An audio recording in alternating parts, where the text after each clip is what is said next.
Hello everybody, 5 minutes of Dave's hammock wisdom. Obviously I'm not on my hammock again because I'm still in Hawaii, walking the beach at night. Yeah, it's nice. Anyway, tonight I'm going to talk about what I'm going to talk about at the library in a few days. I'm speaking there. I'm trying to keep some light in my face here.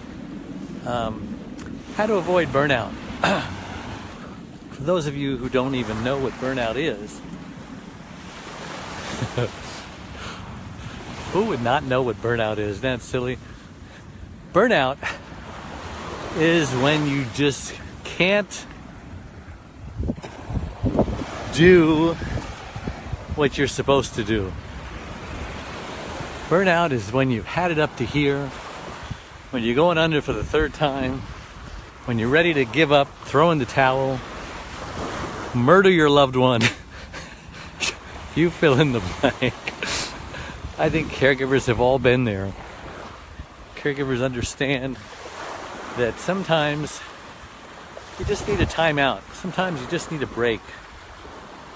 Sometimes your loved one drives you crazy. Let's be honest. So there's things you can do. We'll start with the simple things like count to 10. I have a mother-in-law who has dementia, who doesn't know she has dementia, and she denies she has dementia. And she's probably my biggest frustration right now because I hear the same thing over and over again. People are stealing. This got stolen, that got stolen. People are breaking in while I'm sleeping. She barricades her bedroom door with her wheelchair. God forbid if there was ever a fire, they'd have to break the door down to get in there. But I'm not going to change her mind.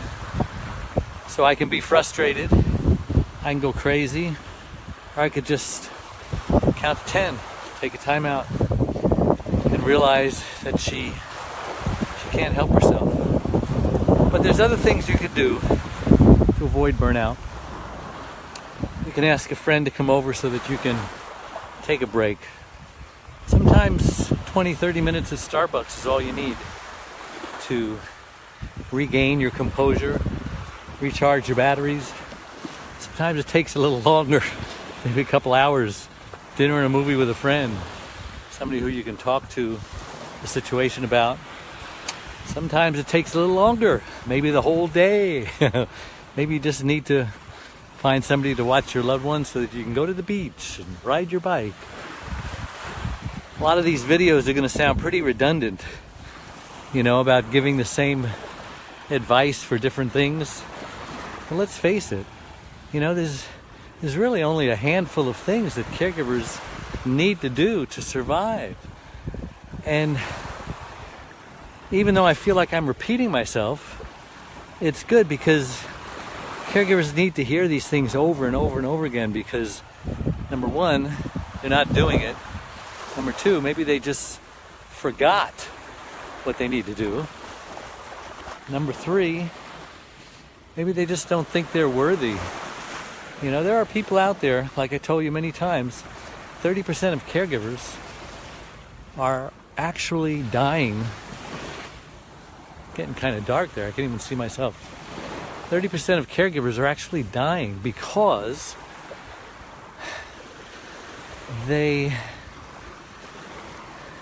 why are they dying? They're dying before their loved ones do. Because the stress is killing them. The malnutrition is killing them. The lack of sleep is killing them. The lack of exercise is killing them. The lack of going to a doctor. I mean, the list goes on and on.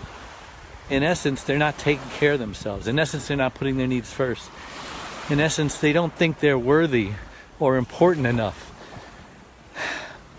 So, if 30% of caregivers are dying, that must be the statistic of people, of caregivers who don't think that they deserve to put their needs first. They're the ones who my book, I don't think will help them. My book, It's My Life to Reclaim Your Caregiver Sanity, by learning when to say yes and when to say no. There are people who actually think that that my book is too selfish, that it's not nice, it's not being compassionate, it's not being understanding, it's not being sympathetic. They think that their loved ones' needs need to come first at all costs. And those are the ones who will die for their loved ones taking care of them. Those are the ones who just give and give and give, and there's nothing left to give, and then they become either sicker than their loved one and need a caregiver themselves, or they actually die. And I've spoken to these people, and a lot of them I can't help. I just cannot get through their head that their life is at least as important as their loved one's life. So those are the things you need to do to avoid burnout. Obviously there's a lot more, but I only have 5 minutes, so I'm going to let you go. I'm enjoying myself here, even though my wife is with me. I love my wife and we get along great together. We have a great marriage. But every now and then I need a break, and maybe that's why I'm on the beach without her tonight, just to get a little break. She has a cough. It was like pulling teeth getting her to go to the doctor. She went. She still has a cough. And I want her to go again, and she won't go because she's stubborn. And she's just a rebel. And she just wants to do what she wants to do. And she won't listen to reason, and she won't listen to her husband, her wise husband, who does videos on 5 minutes of Hammock wisdom. But they say familiarity breeds contempt, so we get the least amount of respect from those who love us the most. I'm used to that. I understand it. I know you understand that too. But in any event, I thank you for listening, and I hope that you can take those breaks so that you don't go over the edge. And here in Hawaii, they talk about elder abuse. They've passed a lot of laws to protect elders from abuse from their loved ones. And it's the same kind of thing when children are abused. It's just the parents, a lot of times, just getting overwhelmed with the loved one. They just don't know what to do. And so I will talk to you later on my next video. And God bless you all. Signing off.